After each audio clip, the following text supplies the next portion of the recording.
మీ బొల్లారంలో 56 లక్షలకే gated కమ్యూనిటీలో 2 BHK flat. Just call. Hi hello నమస్తే, నేను మీ Gopi. Welcome back to our channel. So Rajendra Prasad గారి కూతురు చనిపోవడం అందరికీ తెలిసిన విషయమే. చాలా విషాదకరమైన ఘటన ఇది. సో ఎలా చనిపోయారు, ఎందుకు చనిపోయారు అంటే వాళ్ళైతే మాత్రం కార్డియాక్ అరెస్ట్ వచ్చిందని చెప్పారు. సో దీని మీద మనతో మాట్లాడడానికి డైటీషియన్ కమ్ డాక్టర్ భార్గవి గారు ఆమెతో మాట్లాడదాం. మేడం నమస్తే. మేడం మీరు చూసే ఉంటారు, నిన్న రాజేంద్ర ప్రసాద్ గారి డాక్టర్ ఎవరైతే ఉన్నారో గాయత్రి, ఆమె ఆ గుండెపోటుతో చనిపోవడం జరిగింది. అసలు గుండెపోటుకు గల కారణాలు ఏమై ఉంటారంటారు?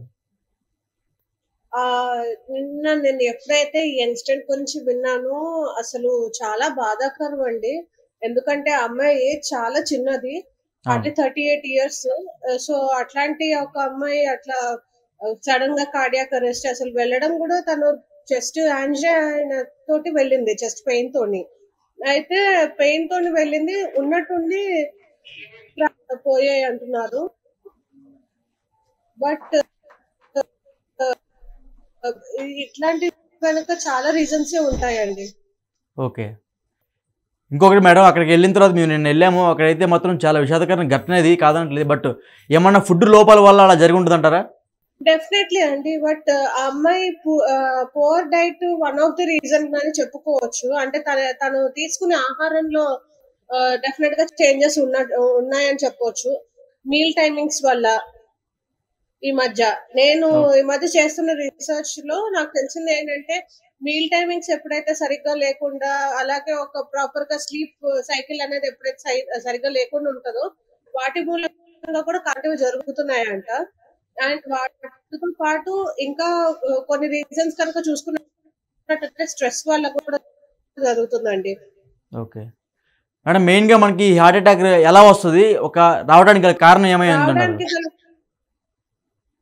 రావడానికి గల కారణాలు అని అంటే, ఫస్ట్ అండ్ ఫార్మోస్ట్ థింగ్, మనకి ఒక 1 year బ్యాక్ ఒక యాక్టర్ ఇది పొలిటికల్ మీటింగ్ కోసం అని వెళ్ళి ఉన్నట్టుండి కుప్పకూలిపోయారు. చాలా రోజుల ట్రీట్మెంట్ తర్వాత ఫైనల్ గా ఆయన చనిపోయారని మనకు తెలిసింది. సో దీని గురించి నేను చదివినప్పుడు ఏంటంటే, అతనికి జరిగింది మయోకార్డియల్ ఇన్ఫ్రాక్షన్ అంటారు, ఎంఐ. ఓకే, అంటే ఆయనకు వచ్చింది ఏంటంటే చెస్ట్ పెయిన్ లాగా వచ్చింది. చెస్ట్ పెయిన్ వచ్చి అంటే తనకి తెలుసుకునే లోపు కుప్పకూలిపోయాడు. సో కుప్పకూలిపోయి అప్పుడు వెంటనే హాస్పిటల్ కి షిఫ్ట్ చేసి తర్వాత తనకి ట్రీట్మెంట్ ఇవ్వడం జరిగింది. ఓకే, కానీ కొన్ని సార్లు ఏం జరుగుతుందంటే, తీసుకెళ్లే లోపే కూడా కొన్నిసార్లు ప్రాణాలు పోతాయి అన్నమాట. ఓకే, దీనికి ఒక కారణాలు అంటే ఫస్ట్ డైట్, పూర్ డైట్ వల్ల కూడా అవుతుందండి. 100% diet 80% of the role play చేస్తుంది. అంటే తినే ఆహారంలో పోషక విలువలు లేకపోవడం మూలంగా. ఓకే మేడం, మేము ఇంకోటి విన్నాము, ఎవరైతే ఇప్పుడు చనిపోయారో ఆమె కూడా ఒక డైటీషియన్ అని మేము విన్నాము. సో డైటీషియన్ అయినా సరే ఆమెకి అలాంటి సిచ్యువేషన్ వచ్చిందంటే దానికి కారణం ఏమైనా అంటారు? తన విషయంలో జరిగింది అంటే ఇంకా మనకి పూర్తి అయితే రాలేదండి. తనకి ఈ కారణం చేతనే ఇదయ్యారు, తనకి అట్లాంటి కార్డియాక్ అరెస్ట్ జరిగింది అని. బట్ మనం అనుకునే దాంట్లో ఏంటంటే, న్యూట్రిషన్ పరంగా కనుక తను సరిగ్గా తీసుకోకపోయి ఉండొచ్చు. అంటే తినే ఆహారంలో కొంచెం చేంజ్. న్యూట్రిషన్ సరిగా లేకపోతే హార్ట్ అటాక్ వస్తుంది అంటారా?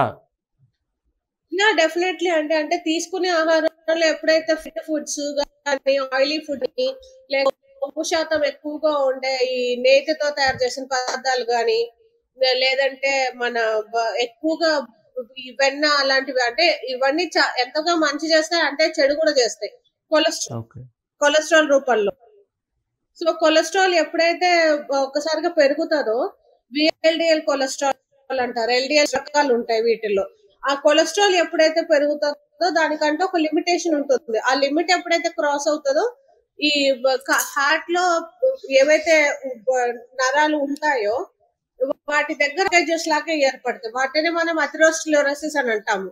ఓకే, ఈ హార్ట్ అంటే ఆర్టరీస్ లో బ్లాకేజెస్ లాంటివి ప్రెసెంట్ అయి ఉంటాయో అనేది తగ్గి ఆ తర్వాత మనకి షార్ట్నెస్ ఆఫ్ బ్రెత్ రూపంలో, అంటే ఆయాస పడడం గానీ, అవస్థ పడడం గానీ ఇలాంటివి జరుగుతాయి. బ్రీత్ అందకపోవడము, ఇలాంటివి జరిగేందుకు అవకాశాలు ఉంటాయి అన్నమాట.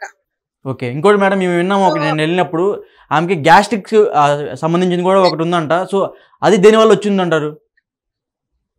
గ్యాస్ట్రిక్ ప్రాబ్లమ్స్ వస్తున్నాయి అంటే ఇప్పుడు ఎప్పుడైతే ఈ గ్యాస్ట్రిక్ రిలేటెడ్ డైజెస్టివ్ ఇష్యూస్ ఆమెకి ఉండవచ్చు, దాని ఓకే. కారణంగా కూడా గ్యాస్ట్రిక్ ఇష్యూస్ వస్తున్నాయి. ఓకే. సో ఏమికే కాదు చాలామంది ఇప్పటికి చిన్న చిన్న పిల్లల నుంచి ఇప్పుడు 30 years లోపు ఉన్న వాళ్ళందరికీ ఈ మధ్య హార్ట్ అటాక్ అనేది చాలా ఎక్కువగా అవుతూనే ఉంది. సో అలాంటి వాళ్ళకి రాకుండా ఉండాలంటే ఏం చెప్తారు? ఫస్ట్ అండ్ ఫార్మోస్ట్ థింగ్ అమ్మ, ఫస్ట్ ఆహారంలో చాలా వరకు పౌష్టికరమైన ఆహారం ఆహారం ఓకే. పరంగా చెప్పినట్టయితే ఒక బ్యాలెన్స్ తీసుకోవాలి. ఆ బ్యాలెన్స్డ్ మీల్ ఏంటంటే చాలా వరకు కాయగూరలు ఎక్కువ చూసుకోండి. ఓకే. అలాగే పాలు పాల పదార్థాలు, పెరుగు గాని పాలు గాని ఇలాంటివి ఉండేలా చూసుకోండి. సాధ్యమైనంత ఓకే. వరకు ఫ్యాట్ ఫ్రీ మిల్క్ తీసుకోండి. హ్మ్. వాటితో పాటు హైడ్రేషన్ చాలా ముఖ్యము. వాటర్ ఎక్కువగా తీసుకోండి, ఫ్లూయిడ్స్ బాగా తీసుకోండి.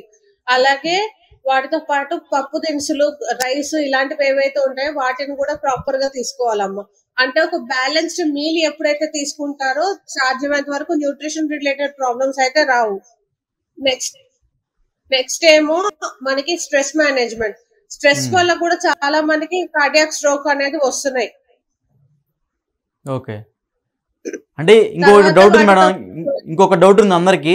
సో ఏంటంటే కోవిడ్ టైంలో అందరూ వ్యాక్సిన్ వేసుకున్నారు కదా. సో ఆ వ్యాక్సిన్ అది ఇప్పుడు అవును. డీవ్యాక్సిన్ అయినట్టుగా అనిపిస్తుందంట. సో చాలా మందికి అప్పుడు వ్యాక్సిన్ వేసుకున్న ప్రతి ఒక్కరికి ఇప్పుడు హార్ట్ పెయిన్ రావడం కానీ లేకపోతే గ్యాస్ట్రిక్ సమస్యలు అలా రావడం కానీ జరుగుతూ ఉందంట. సో దాని నుంచి ఏమైనా ఎఫెక్ట్ వచ్చి ఉంటుంది అంటారా? అవునమ్మా. అంటే దీని గురించి నేను కూడా విన్నాను. ఇట్లా వీటి గురించి అవుతోందని. బట్ మన దగ్గర సైంటిఫిక్ ఎవిడెన్స్ ప్రస్తుతానికి లేదు దీని కారణంగా పర్టికులర్ గా జరిగింది అని. సో మనం ముందుగా నిరూపించలేనప్పుడు దాని గురించి మనం మాట్లాడలేము. ఇంకా దానిపైన రీసెర్చ్ అనేది జరుగుతోంది. కాబట్టి వ్యాక్సిన్ వల్ల జరుగుతున్నాయి, వ్యాక్సిన్స్ వేసుకోవడం మూలంగానే కార్డియాక్ స్ట్రోక్ వస్తుందని మన దగ్గర ఎవిడెన్స్ ఎప్పుడైతే ఉంటుందో దాన్ని బట్టి చెప్పొచ్చు ఆ వ్యాక్సిన్ మనకి తేడా చేస్తోంది అని చెప్పి. ఓకే. ఇంకా చిన్న చిన్న పిల్లలు మరి ఒక 15 to 25 బిలో అంటే ఆ ఏజ్ గ్యాప్లో కూడా హార్ట్ అటాక్ రావడం ఈ మధ్య బాగా సర్వసాధారణం అయిపోయింది. సో వాళ్ళకి ఎందుకు వస్తుందంటారు అంత తక్కువ ఏజ్లో? అంత తక్కువ ఏజ్ లో వస్తుంది అంటే మేబీ నేర్పడం ఏంటంటే వాళ్ళకి న్యూట్రిషన్ చేంజెస్ అమ్మా. ఫస్ట్ థింగ్ న్యూట్రిషన్ పరంగా సరిగ్గా తీసుకో. అండ్ ఉండే స్ట్రెస్ కూడా, ఆ ఓకే. స్ట్రెస్ ఎక్కడి నుంచి వస్తుంది? పేరెంట్స్ రూపంలోనూ వాళ్ళ రూపంలోనూ వస్తుంది. అంటే లైక్ టీచర్స్ అవనివ్వండి, తోటి పిల్లలతో ఉండే కాంపిటీషన్ పరంగా అవన్నీ వాళ్ళకి స్ట్రెస్ తీసుకుంటున్నారు. ఇప్పుడు అందరు పిల్లలు అంత స్ట్రెస్ ని హ్యాండిల్ చేయలేరు. బట్ అందరు చెప్పేది ఏంటి, మీరు కూడా వాళ్ళలాగా అలాగా అంటే కానీ అసలు వాళ్ళకి ఏం అవ్వాలనుకుంటున్నారు అనే దాని గురించి కనుక్కుని దానికి తగ్గట్టు ఎంకరేజ్మెంట్ అయితే ఉండట్లేదు. అది వన్ ఆఫ్ ద ఫ్యాక్టర్. ఇంకొకటి ఏంటంటే ఫుడ్ పరంగా ఉండట్లేదు. ఎందుకు ఫుడ్ పరంగా ఉండట్లేదు అని అంటే ఫస్ట్ అండ్ ఫార్మోస్ట్ థింగ్ తీసుకునే ఆహారం హోమ్ ఫుడ్ ఏదైతే అంటే ఇంట్లో తాజాగా తయారు చేసిన ఆహారాన్ని తినకుండా వీళ్ళు చేసే పని ఏంటంటే బయట ఉండే ఆహారాన్ని ఎక్కువగా ఇష్టపడుతున్నారు, ప్రాసెస్డ్ ఫుడ్ ని. అవును. సో ఆ పరంగా కూడా వాళ్ళకి తెలియకుండా వాళ్ళకి ఎంతెంత కొలెస్ట్రాల్ అనేది పెంచుతుందో వాళ్ళకి కార్డియాక్ స్ట్రోక్ రూపంలో వస్తుంది. ఓకే. సో ఆమెకు కూడా ఇదే కారణం అనుకుంటారు మీరు? మనం ఖచ్చితంగా అయితే చెప్పలేం, కానీ one of the reason maybe అయి ఉండొచ్చమ్మా. అంటే poor diet one of the reason cardiac stroke రావడానికి. అండ్ ల్యాక్ ఆఫ్ ఎక్సర్సైజ్ కూడా అయి ఉండొచ్చు. Okay madam. Thank you.